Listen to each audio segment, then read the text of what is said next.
देखो आज का टॉपिक है आपका अपवर्तनांक। पीछे के क्लास में बताए थे अपवर्तनांक क्या है, वाई क्या है, स्थिरांक होता है, क्या होता है अपवर्तनांक, क्या होता है एक स्थिरांक होता है रिफ्रैक्टिव इंडेक्स। अपवर्तनांक क्या है, किसे कहते हैं, इसमें क्या है किन्हीं दो माध्यमों के लिए, किन्हीं मान लो क्या कोई दो माध्यम है, पहला माध्यम आपका ये है माध्यम 1 है और ये क्या है आपका माध्यम 2 है।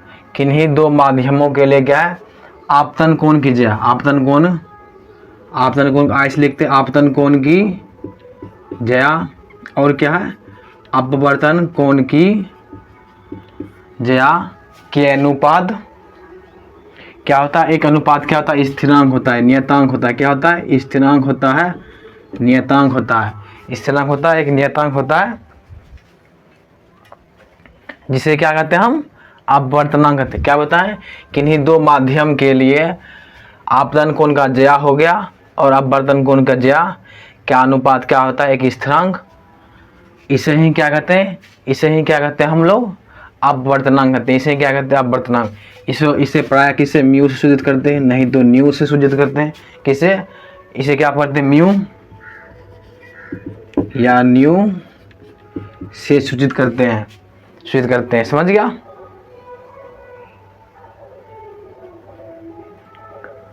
मान लो कि पहला माध्यम क्या है, पहला माध्यम क्या है आपका हवा है, पहला माध्यम क्या है वह हवा है और दूसरा माध्यम आपका क्या है कांच, दूसरा माध्यम क्या आपका है कांच है। मान लो कि हवा से प्रकाश की किरण आ रही है और परावर्तन के बाद क्या होता है कांच की ओर मुड़ जाती है, अभिलंब की ओर क्या होती है मुड़ जाती है। इसमें क्या है कि जब प्रकाश किरण हवा से अर्थात इसमें आपतित किरण क्या हो जाएगा, यहाँ कोण आई बनेगा और ये क्या बनेगा कोण आर बनेगा। इसमें क्या होता है कि जब प्रकाश किरण हवा से कांच में प्रवेश करती है तो वह अभिलंब की ओर मुड़ जाती है, तब यहाँ अपवर्तनांक आपका क्या हो जाएगा, अपवर्तनांक क्या हो जाएगा साइन आई बाई क्या हो जाएगा आपका साइन आर हो जाएगा, साइन आर हो जाएगा आपका हो जाएगा। क्या बोले किन्हीं दो माध्यमों के लिए, माध्यम हवा है और कांच है, किन्हीं दो माध्यमों के लिए जो होता है आपतन कोण की जया, आपतन कोण मतलब साइन आई का क्या कहते हैं आपतन कोण की जया मतलब साइन और क्या अपवर्तन कोण की जया के अनुपात क्या होता है एक स्थिरांक जिसे क्या कहते हैं हम लोग अपवर्तनांक कहते हैं। या देखो समान राशि का, इसमें देखो माध्यम क्या है समान है, चाहे जिसमें माध्यम या तो कण ज़्यादा होगा नहीं तो कण कम होगा, चाहे जिसमें ज़्यादा होगा उसमें प्रकाश की चाल अधिक रहती है कम रहती है और जिसमें कण कम रहेगा उसमें प्रकाश की चाल अधिक रहती है। अर्थात क्या हो गया यहाँ पर राशि की संख्या कितना, राशि क्या है दोनों राशि क्या है यहाँ पर, दोनों राशि क्या है यहाँ पर समान है। जब राशि समान रहेगा तो क्या होता है मात्रक नो यूनिट, अर्थात मात्रक आपका नहीं होगा, मात्रक नहीं होगा। इस प्रकार क्या अपवर्तनांक, इस प्रकार के अपवर्तनांक जो है अपवर्तनांक आपतन कोण पर निर्भर नहीं करता है, अपवर्तनांक जो है आपतन कोण पर निर्भर नहीं करता है, तब किस पर निर्भर करता है तो वह करता है पदार्थ की, तब क्या कहते हैं वह करता है पदार्थ की प्रकृति पर निर्भर कर देगा, प्रकृति पर निर्भर करता है नहीं तो रंग पर, पदार्थ की प्रकृति पर निर्भर करेगा नहीं तो रंग पर वह निर्भर करता है, प्रकृति नहीं तो रंग पर वह निर्भर करता है। यहाँ तक किसी समझने में कोई दिक्कत तो है। अब उसके बाद देखो क्या है हवा का अपवर्तनांक, क्या हवा का अपवर्तनांक, हवा का 1.003 है। उसके बाद बर्फ का कितना है, बर्फ में कितना आपका हो जाएगा आपका 1.31 हो जाएगा। उसके बाद बर्फ के बाद देखो क्या आपका पानी का कितना अपवर्तनांक है, पानी का अपवर्तनांक कितना आपका 1.33 है। और उसके बाद क्या हीरा का अपवर्तनांक, हीरा का 2.42 अपवर्तनांक है, इतना है। क्या बताए हवा का कितना है 1.003, बर्फ का 1.31 और क्या है हीरा का 2.42। इसका मतलब क्या है, हीरा का अपवर्तनांक 2.42 का मतलब यहाँ पर क्या है कि हीरा जो है, हीरा का अपवर्तनांक सबसे अधिक होता है, अर्थात या जिस पदार्थ का अपवर्तनांक जितना अधिक होगा, जिस पदार्थ का अपवर्तनांक जितना अधिक होगा वह पदार्थ क्या होता है, उतना अधिक चमकीला होता है। क्या होता है, उतना अधिक वह चमकीला होता है, उतना अधिक वह चमकेगा। हीरा का अपवर्तनांक 2.42 का मतलब क्या है, इसका मतलब है यहाँ पर क्या, वह अत्यधिक सघन है, अर्थात क्या है, उसमें जो होगा पदार्थ की चाल होगा, पदार्थ की चाल हवा में, देखो हवा में क्या होता है, प्रकाश की चाल, और हीरा में जो प्रकाश की चाल होगा उसमें 2.2 गुना अधिक रहता है। किसमें चाल रहता है, अधिक रहता है, हीरा में। क्या हवा में अधिक रहेगा चाल, और जब हीरा में जब प्रकाश की किरण प्रवेश करेगा तो वह प्रकाश की चाल घट जाएगी। कितना गुना घट जाएगा, 2.42 गुना आपका कम जाएगा। 2. इसका मतलब समझे, हीरा का अपवर्तनांक 2.42 का मतलब क्या हुआ, हीरा में जो प्रकाश की चाल होगा 2.4 गुना से वह कम जाएगा। इसमें क्या बताएं, अपवर्तनांक क्या है बताएं, क्या किसी दो माध्यम के लिए आपतन कोण का ज्या और अपवर्तन कोण का ज्या एक नियतांक होता है जिसे अपवर्तनांक कहते हैं। यह अपवर्तनांक देखो आपतन कोण पर निर्भर नहीं करता है, पदार्थ के प्रकृति और रंग पर निर्भर करता है, या दोनों समान राशियों के बीच, या दो समान माध्यम के बीच, अर्थात क्या इसमें दोनों राशि क्या समान होता है, इसीलिए इसका मात्रक नहीं पाया जाता है। इसे म्यू न्यू से सूचित करते हैं। आप क्या करो, लिख लो, तो आप अपवर्तनांक लिखना, उसके बाद रिफ्लेक्टिव इंडेक्स लिखना, उसके बाद डैश लिख देना, तो लिखना तो किन्हीं दो माध्यम के लिए आपतन कोण की ज्या और अपवर्तन कोण की ज्या इसे लिखना, ज्या के अनुपात आपतन कोण की ज्या और अपवर्तन कोण की ज्या के अनुपात को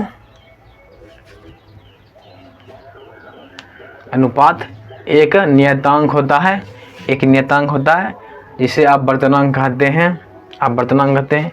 इसे म्यू न्यू से म्यू कोमा न्यू मतलब एन को लिखना, एन से सूचित करते हैं।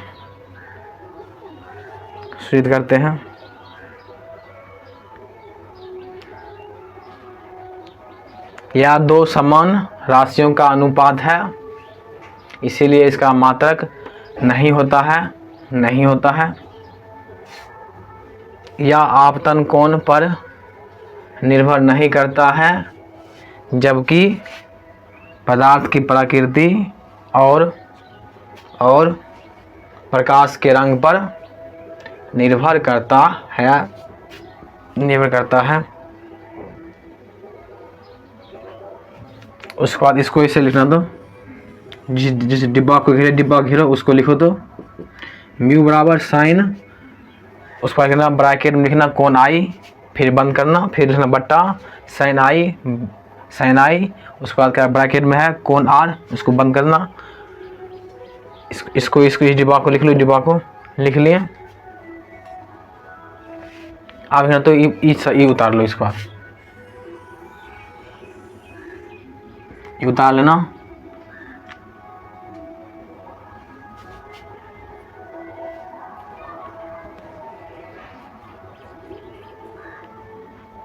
उतार लिए। अब क्या करना, लिखना तो हीरा का अपवर्तनांक सबसे अधिक होता है, उसमें लिखना तो जिस पदार्थ का अपवर्तनांक जितना अधिक होता है वह पदार्थ उतना चमकीला होता है।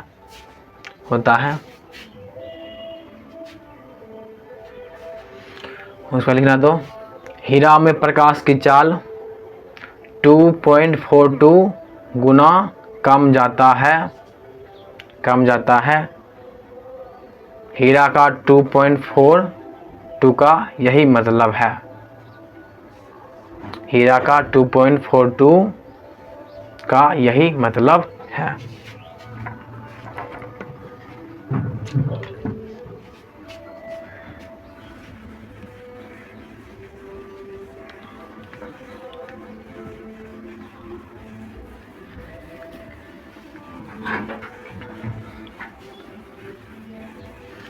अब देखो क्या, अब अपवर्तनांक जो है, अपवर्तनांक दो प्रकार का होता है। कौन प्रकार का होता है? दो प्रकार का। एक होता है कौन? निरपेक्ष अपवर्तनांक, निरपेक्ष अपवर्तनांक होता है। दूसरा कौन होता है? सापेक्ष अपवर्तनांक होता है। कौन होता है? एक निरपेक्ष, एक दूसरा होता है सापेक्ष। इसको इंग्लिश में क्या कहते हैं? एब्सोल्यूट रिफ्रैक्टिव इंडेक्स, इसका होता है रिलेटिव रिफ्रैक्टिव इंडेक्स। अब इसको क्या कहते हैं? इसको निरपेक्ष अपवर्तनांक किसे कहते हैं? इसमें होता है क्या कि निर्वात में होगा, निर्वात में जो होगा प्रकाश की चाल, और क्या होता है? किसी माध्यम में, क्या होता है? किसी माध्यम में प्रकाश की चाल के अनुपात को क्या कहते हैं? हम निरपेक्ष अपवर्तनांक कहते हैं, जिसे हम म्यू से या तो न्यू से सूचित करते हैं। इसमें क्या होता है कि निर्वात में प्रकाश की चाल जो होगा, और किसी भी माध्यम, मतलब पानी हो माध्यम, चाहे शीशा हो, चाहे हीरा हो, चाहे सोना हो, चांदी हो, कोई भी हो, उसमें प्रकाश की चाल जो होगा उसके अनुपात को क्या कहते हैं? निरपेक्ष अपवर्तनांक कहते हैं। अर्थात n बराबर क्या हो गया? निर्वात में प्रकाश की चाल को c से सूचित करते हैं, और किसी भी माध्यम में प्रकाश की चाल को हम v से सूचित करते हैं। क्या हो जाएगा? n बराबर c बाय आपका v हो गया। जहाँ देखो, जहाँ क्या है, जहाँ c क्या है, आपका निर्वात में प्रकाश की चाल है, उसके बाद देखो v क्या है? v आपका किसी माध्यम में प्रकाश की आपका चाल है, और n क्या आपका? n क्या है? निरपेक्ष क्या है? अपवर्तनांक। क्या? निरपेक्ष आपका अपवर्तनांक है। यहाँ तक इसे समझने में कोई दिक्कत हो? यहाँ तक आप देखो, आपेक्षिक क्या है? सापेक्ष अपवर्तनांक क्या है? इसमें क्या होता है? इसमें इसको किसे परिभाषित करेंगे? इसमें होता है क्या कि मान लो क्या माध्यम आपका एक है, माध्यम क्या है आपका? एक है, और ये क्या आपका? माध्यम दो है। इसमें क्या होगा? माध्यम दो के सापेक्ष माध्यम वन का अपवर्तनांक करेंगे। क्या करेंगे? माध्यम दो का जो सापेक्ष होगा, माध्यम दो, इसमें क्या माध्यम वन का सापेक्ष करो चाहे माध्यम दो का सापेक्ष करो, इसमें क्या होता है? एक दूसरे से तुलना किया जाता है। माध्यम वन का, यदि माध्यम वन में प्रकाश की चाल लेंगे तो बटा माध्यम टू का प्रकाश की चाल को क्या करेंगे? सापेक्षिक अपवर्तनांक कहते हैं। इसमें क्या होता है?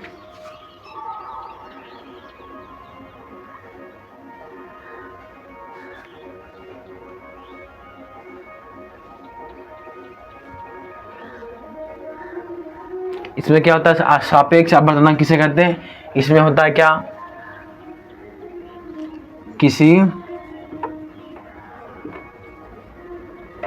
माध्यम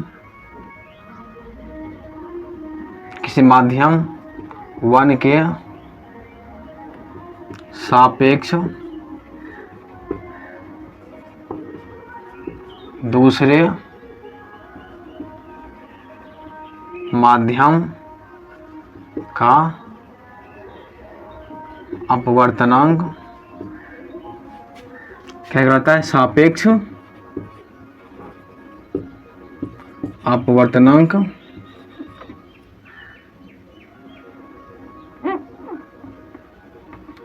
सापेक्ष अपवर्तनांक कहलाता है। अर्थात क्या हो गया यहाँ पर आपका? अर्थात क्या हो जाएगा यहाँ पर? सापेक्ष अपवर्तनांक बराबर क्या हो जाएगा फॉर्मूला?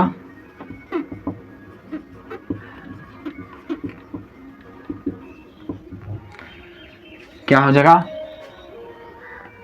आपको पीछे बताए थे कि जो पहला लिखते हैं, पहला जो लिखते हैं उसको कैसे लिखते हैं, हम लिखते हैं म्यू माध्यम 1 को, माध्यम 1 का सापेक्ष माध्यम 1 को नीचे लिखेंगे, माध्यम 1 के नीचे लिखेंगे, और किसके सापेक्ष का, दूसरे माध्यम को हम ऊपर लिखेंगे, ऊपर लिखेंगे।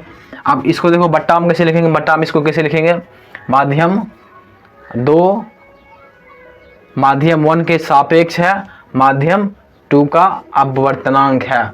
क्या, माध्यम 2 के सापेक्ष माध्यम 1 के सापेक्ष इसका अपवर्तनांक है, माध्यम 2 का अपवर्तनांक है।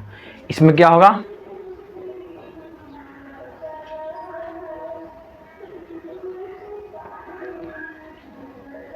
इसमें क्या होगा, नीचे में जो है, नीचे में उसको ऊपर लिखेंगे माध्यम 1, माध्यम 1 में प्रकाश की चाल जो होगा, माध्यम 1 में प्रकाश चाल होगा, बटा क्या होगा, माध्यम 2 में प्रकाश की चाल, अर्थात इसको क्या लिख दें, शॉर्ट में क्या लिख देते, मैं शॉर्ट में लिख देते, क्या आपका नीचे वाला क्या, उसको 1 लिखो, नीचे वाला क्या, नीचे में है माध्यम 1 को, उसको माध्यम 1 ले लेते हैं, और ऊपर में क्या माध्यम 2, उसको 2 लेते हैं। इसका क्या लिखते हैं, म्यू 1 2 लिख देते हैं। इसको क्या करो, उतार लो तो ऊपर से लिखना, तो निरपेक्ष अपवर्तनांक बराबर लिखना, तो निरपेक्ष अपवर्तनांक बराबर लिखना क्या, निर्वात में लिखो निर्वात में प्रकाश की चाल और किसी माध्यम में प्रकाश की चाल के अनुपात को निरपेक्ष अपवर्तनांक कहते हैं। उसके बाद देखो यहाँ से लेके यहाँ तक आप लोग उतार लो, इसको उतार लो, यहाँ से यहाँ तक उतार लो। अब उसके बाद देखो तो सापेक्ष अपवर्तनांक, उसके बाद हाइफन देख लिखना, या तो किसी माध्यम 1 के सापेक्ष दूसरे माध्यम का अपवर्तनांक सापेक्ष अपवर्तनांक कहलाता है। उसके बाद नीचे में जो है इक्वल नंबर में आपको इसको लिख लेना है इसको।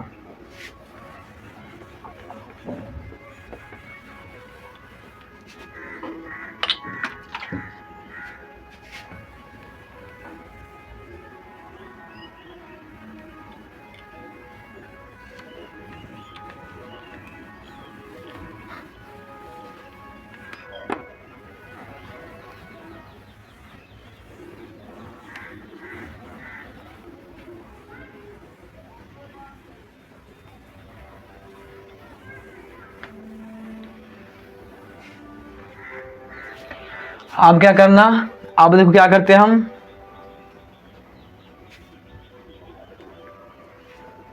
अब क्या मान लेते, इसको मान लेते क्या कोई फिगर है, इसको क्या एक फिगर है, ये आपका क्या हो गया, माध्यम आपका 2 हो गया जो कांच का है, किसका है, कांच का है।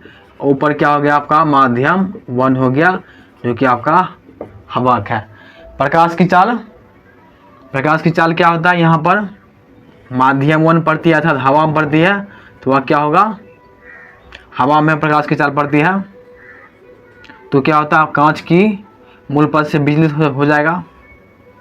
आपका इतना हो गया, इतना जो इस प्रश्न में जानना चाहिए, जो कि ऐसा नहीं गया, इतना ही गया। क्या होता है, माध्यम आपका 1 है, माध्यम क्या आपका 1 है। जब प्रकाश के माध्यम 1 से माध्यम 2 में प्रवेश करती है तो इसका माध्यम 1 से माध्यम 2 में प्रवेश करती है तो इसका सापेक्ष अपवर्तनांक क्या होगा, इसका सापेक्ष अपवर्तनांक क्या होगा,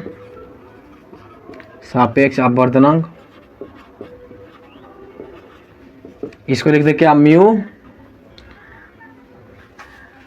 माध्यम 1 में प्रवेश कर रहा है, माध्यम 1 को नीचे लिखेंगे, 2 को ऊपर लिखे, इसको इसी तरह लिखते हैं म्यू 1 2 लिखते हैं। इसका फॉर्मूला क्या हो जाएगा आपका, म्यू 1 को ऊपर लिखो, म्यू 2 को आपका नीचे लिखो।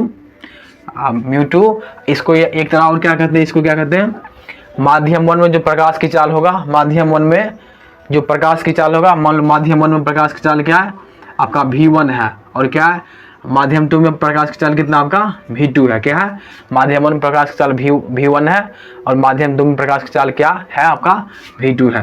क्या हो जाएगा आपका V1 बटा आपका हो जाएगा V2 हो जाएगा।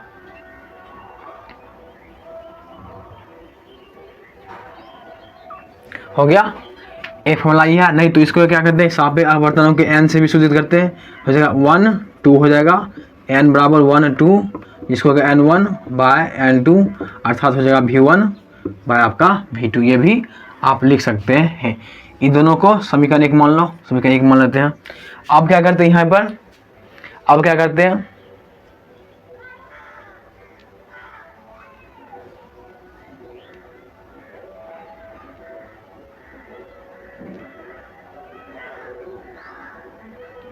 इसमें सापेक्ष अपवर्तनांक किसका था, माध्यम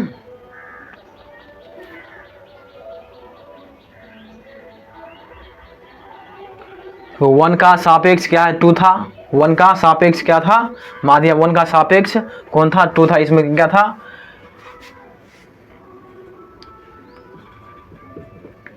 माध्यम 1 का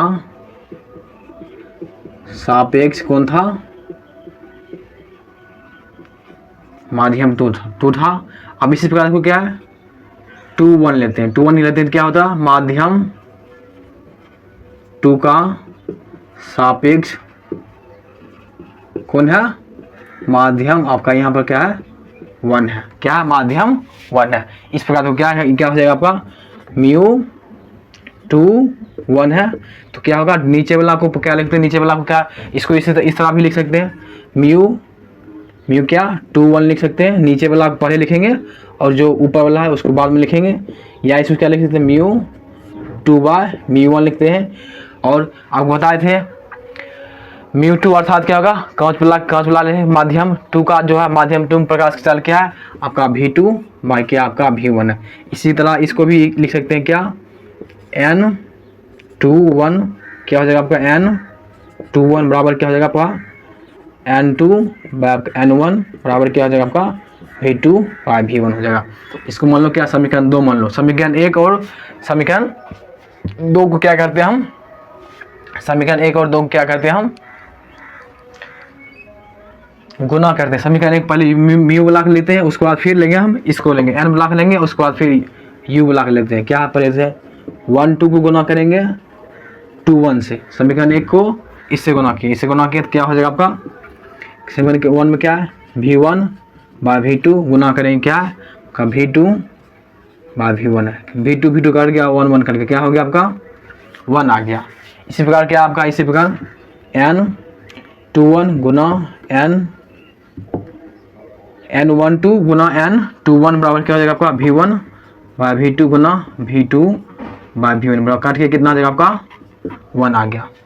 अर्थात क्या हो गया आपका, क्या माध्यम 1 का सापेक्ष माध्यम 2 और क्या माध्यम 2 का सापेक्ष माध्यम 1 क्या होता है, एक दूसरे के क्या होता है व्युत्क्रमानुपाती होता है। क्या होता है व्युत्क्रमानुपाती मतलब उल्टा होता है। इसके कैसे उल्टा होता है, n2 को हम क्या बराबर क्या लिखते हैं, इधर गुना है, इधर आ जाएगा क्या होगा भाग हो जाएगा n21 उल्टा हो गया, उल्टा आ गया। इस प्रकार हम क्या सकते हैं क्या कि माध्यम 1 का जो है माध्यम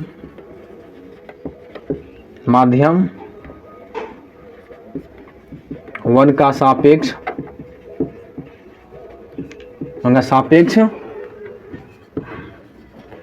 माध्यम 2 का जो होगा अपवर्तनांक होगा वह क्या होता है, माध्यम 2 का सापेक्ष माध्यम 1 का अपवर्तनांक का क्या होता है व्युत्क्रम होता है। इसको लिख लिए, इसको क्या करना शुरू से लेकर उतार लो, पहले इसको फिगर उतारना, उसके बाद इसको उतारना, उसको उतारना, फिर उसके बाद क्या करता है इसको उतार लेना, इसको जैसे जैसे नीचे उतार लेना और लास्ट में इसको भी लिख देना। तो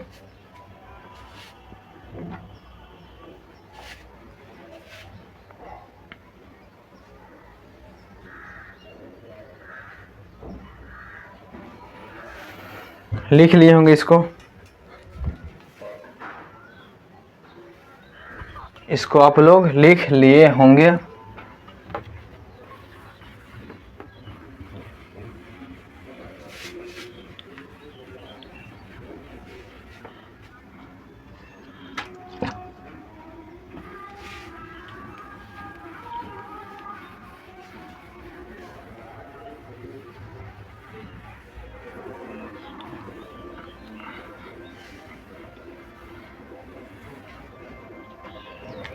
आप क्या करते हैं,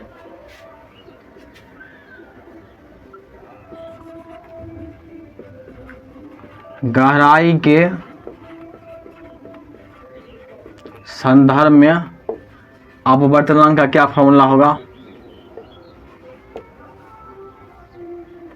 क्या होगा कि देखो ये इसको गहराई के संदर्भ में जो होता है अपवर्तनांक, इसको 12th में जो ऑप्टिक्स में है उसको हम प्रूव करेंगे, और जो आपका 10th में है सिर्फ फॉर्मूला बताया गया तो हम ये फॉर्मूला को लिख देते हैं। अपवर्तनांक क्या हो जाएगा आपका, होगा वास्तविक गहराई, क्या होगा आपका,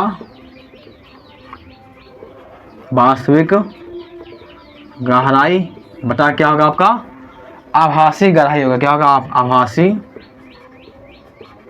गहराई होगा। अब एक क्वेश्चन इस पीछे एक क्वेश्चन देख लो।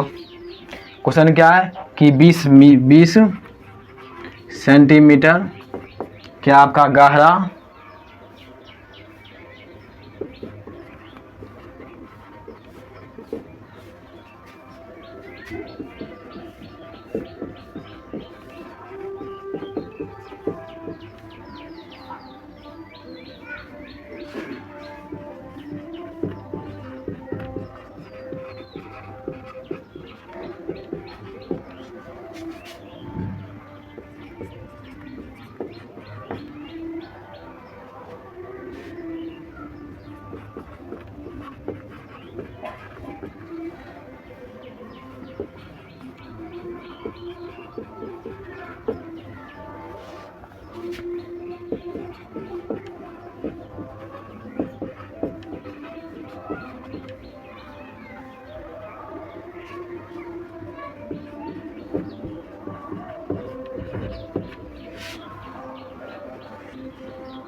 इसमें क्या क्वेश्चन है, 20 सेंटीमीटर जो है गहरा एक तालाब है जो जल से क्या भरा है, मतलब क्या है आपका 20 सेंटीमीटर एक गहरा तालाब, अर्थात क्या उसका वास्तविक गहराई क्या हो गया, वास्तविक गहराई क्या हो गया आपका 20 सेंटीमीटर हो गया। जल का है तो जल का अपवर्तनांक क्या है, जल का अपवर्तनांक म्यू का मान कितना दिया आपका 4/3 दिया है। तो आपका आभासी गहराई निकालना है, क्या निकालना है, आभासी गहराई निकालना है कि यदि उसे लंबवत देखा जाए, यदि लंबवत मतलब ऊपर से हम देख रहे हैं तब जो है उसका आभासी गहराई क्या होगा। आपको पता है कि वस्तु को हम ऊपर से देखते हैं तो क्या होगा, वह क्या होता है, नीचे मान लो तालाब के नीचे कोई पदार्थ, नीचे मान लो क्या कहते हैं कोई रुपया रख दिया, सिक्का रख दिया, तालाब ऊपर से हम देखेंगे तो थोड़ा ऊपर उठा हुआ प्रतीत होता है, वही जो ऊपर उठा हुआ प्रतीत होता है उसी क्या कहते हैं हम आभासी गहराई कहते हैं। क्या होता है, म्यू बराबर वास्तविक गहराई बटा क्या होता है आपका आभासी गहराई। म्यू का मान कितना दिया आपका 1/4/3 दिया है, वास्तविक गहराई का मान कितना दिया 20 सेंटीमीटर दिया है, और इसका मान निकालना, इसको मान लेते हैं x मान लेते हैं, ऊपर ऊपर काट दो, 4 5 6 20 कोना कोई गुना कर दो, x का मान कितना आ गया 15 सेंटीमीटर, उसका आभासी गहराई कितना है आपका 15 सेंटीमीटर है। इसको लिख लो,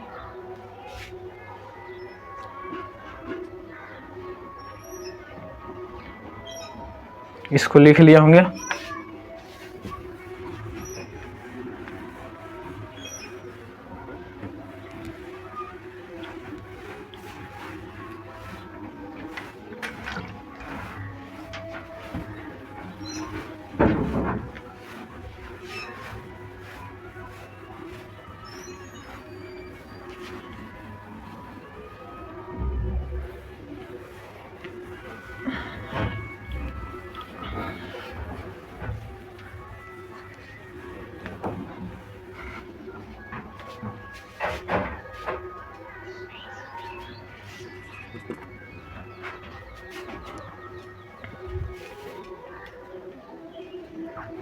अब क्या कह रहा है क्वेश्चन आगे कि प्रकाश हवा से कांच में के प्लेट में प्रवेश कर दिया। प्रकाश जो कहाँ से प्रवेश कर रहा है, ये मान लो हवा है, ये क्या आपका कांच है, इसमें से हवा से कांच में प्रवेश कर रहा है, जिसका आवर्तनांक क्या आपका, जिसका म्यू का मान कितना दिया आपका 1.5 दिया गया है।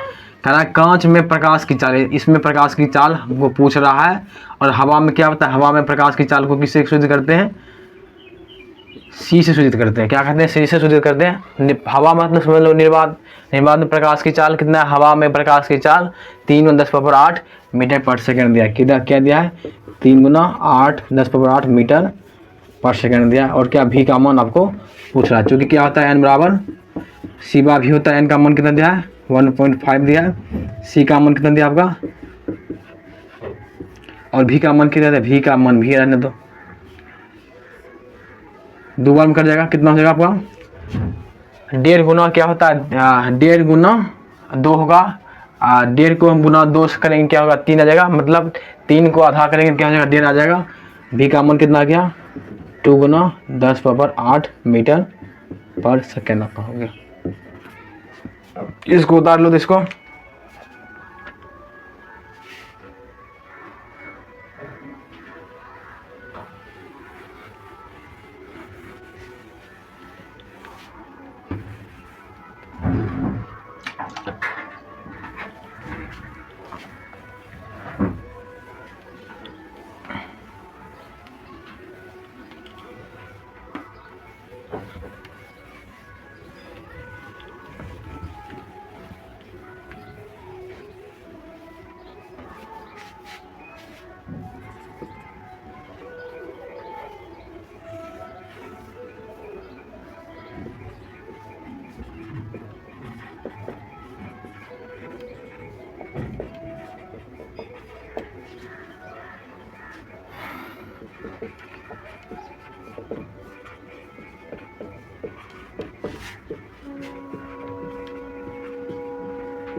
आगे क्या क्वेश्चन है कि कांच का आवर्तनांक कितना दिया आपका, कांच का आवर्तनांक, कांच में शीशा होता है, गिलास होता है, गिलास का आवर्तनांक कितना दिया है 1.6 दिया है। और कह रहा है हीरा का कितना, हीरा का क्या होता है इंग्लिश डायमंड होता है, कितना आवर्तनांक दिया 2.4। देखो कांच का आवर्तनांक दिया, दीदी नहीं कुछ दिया रहेगा तो समझना किससे होता है, वह हवा से कंपेयर होता है। किसका होता है, हवा से तुलना किया जाता है। किससे तुलना किया जाता है, हवा से। क्या कह रहा है कांच का आवर्तनांक किसी सापेक्ष में नहीं दिया है, चाहे प्रकाश की चाल इस माध्यम से उस माध्यम में जा रहा है। इसका मतलब क्या है कि अगला दूसरा माध्यम कौन सा हो जाएगा आपका, हवा हो जाएगा। क्या हो जाएगा, हवा। कांच का आवर्तनांक किसके तुलना में निकालते हैं, तो हवा की तुलना में निकालते हैं। और हीरा का भी आवर्तनांक जो हवा की तुलना में निकालते हैं। कितना दिया, कांच का आवर्तनांक 1.6 दिया और 2.4 दिया हीरा का आवर्तनांक। और क्या कह रहा है, कह रहा है कि कांच के सापेक्ष का मतलब ग्लास के सापेक्ष और हीरा का आवर्तनांक हमको निकालना है, निकाल दीजिएगा। इसको सॉल्व करते हैं। म्यू चूँकि आपको क्या होता है, इसका फॉर्मूला बता दें क्या होता है। इसको इस साल भी लिखते हैं, G/D लिख देंगे। जो पहले रहेगा उसको ऊपर लिखेंगे, जो बाद में है उसको नीचे में लिखेंगे, यहाँ देखो क्या। अब क्या करते हैं हम, इसको मान लो समीकरण 1 मान लो, इसको मान लो समीकरण आप 2 मान लो। कि समीकरण 1 को हम किससे भाग देंगे,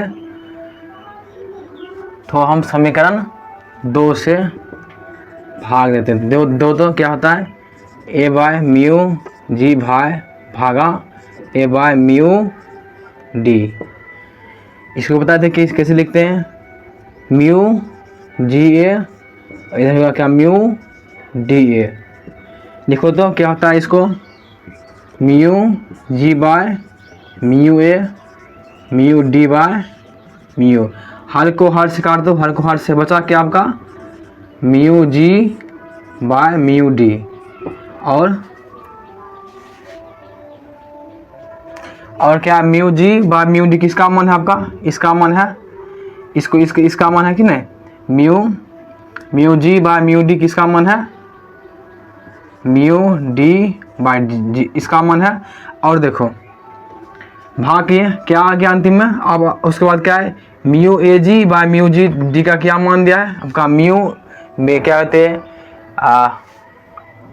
क्या है, इसका मान कितना दिया आपका, मान दिया 1.6 दिया बट्टा कितना दिया आपका 2.4 दिया है। आप निकाल लो क्या निकाले, d mu g refractive index of कहते हैं g with respect to diamond, अर्थात क्या है कि ग्लास के सापेक्ष जो है डायमंड का हमको निकालना है। रिफ्रैक्टिव इंडेक्स क्या निकाले थे 1/6/2.4। एक शून्य बना दो, उसके बाद 8 दूना 16 8 3 24 कितना आ गया 2/3 कितना आ गया आपका 2/3।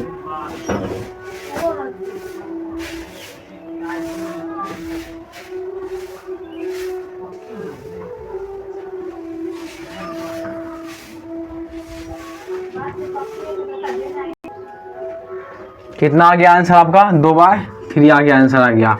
किसका कहा था, कांच का सापेक्ष जो है हीरा का आवर्तनांक, कांच का जिस सापेक्ष मतलब जिसका सापेक्ष है उसको नीचे में रखेंगे, किसके सापेक्ष हीरा का ऊपर रखेंगे। अगर क्या गया हीरा का आवर्तनांक जो होगा और बट्टा क्या करेंगे कांच का जो डायमंड का आवर्तनांक होगा उसको हम भाग कर दें, कांच का आवर्तनांक बट्टा जो हीरा जो होगा डायमंड का आवर्तनांक उसको भाग करने के बाद आपका मान वो आ गया 2/3 आ गया।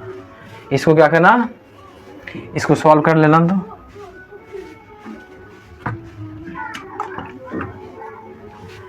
क्या हुआ सर जी,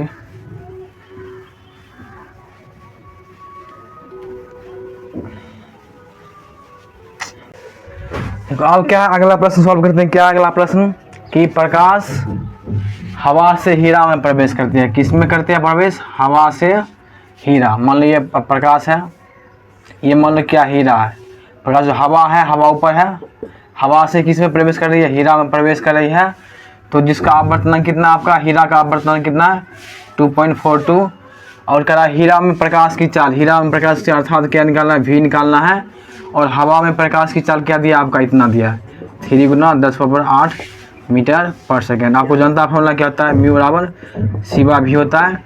इससे आपका v का मान सबका मान पुट करो, म्यू का मान 2.42, उसके बाद c का मान 3 × 10⁸ मीटर पर सेकेंड v, और v का मान कितना आ जाएगा आपका 1.24 × 10⁸ मीटर पर सेकेंड आपका आ जाएगा। आंसर यही हो गया। अब इसको सॉल्व करो। क्या दिया है, हवा से इस बार क्या कर, हवा से जल में प्रवेश किया, क्या है आपका जल है, हवा है ऊपर है, हवा ऊपर है, नीचे क्या आपका जल है, जल में प्रवेश कर रहा है जिसका आवर्तनांक कितना दिया आपका 1.33 दिया है। जल में प्रकाश की चाल, जल में प्रकाश का अर्थात इसमें v का मान निकालना है। v का मान हवा में कितना दिया आपका, c का मान कितना दिया आपका 3 × 10⁸ मीटर पर सेकेंड। इसमें c का मान होता है और इसमें होता है v का मान। इसको भी लगा दो, म्यू बराबर c/v, म्यू का मान 1.33 बराबर क्या होता है c3 × 10⁸ मीटर पर सेकेंड। v का मान कितना हो गया, v का मान निकाल लेंगे, v का मान कितना आएगा, काट खोट कर देना अपना, कितना आ जाएगा अपना 2.26 × 10 आपका हो जाएगा कितना 8 मीटर पर सेकेंड आपका हो जाएगा आंसर। इसको लिख लो, इसको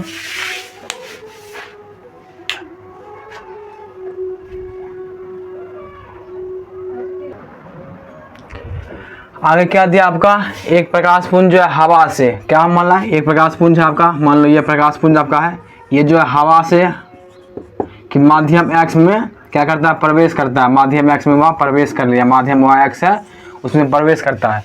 क्या आपतन कोण कितना होगा आपका, आपतन कोण आपका कोण I बराबर कितना दिया आपका 72 डिग्री दिया, और अपवर्तन कोण कितना दिया आपका 40 डिग्री दिया है।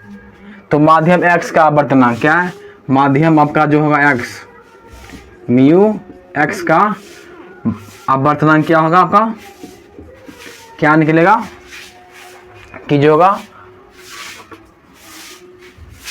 माध्यम x का अपवर्तनांक निकालना है किसके, इसमें क्या होता है आपको बताए थे क्या, स्नेल का नियम से इसको निकालना हमको है, क्या है निकालना इसको, क्या होता है स्नेल के नियम से, क्या होता है स्नेल के नियम से, स्नेल के नियम से क्या होता है आपका, क्या इस माध्यम का जो अपवर्तनांक x का अपवर्तनांक हुआ क्या होगा कि आपतन कोण की जया, और क्या होगा आपका अपवर्तन कोण की जया का अनुपात क्या होता है, एक स्थिरांक होता है जिसे क्या कहते हैं हम अपवर्तनांक कहते हैं।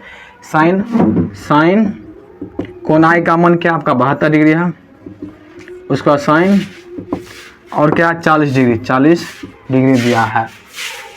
और आपका देखो इसमें दिया है साइन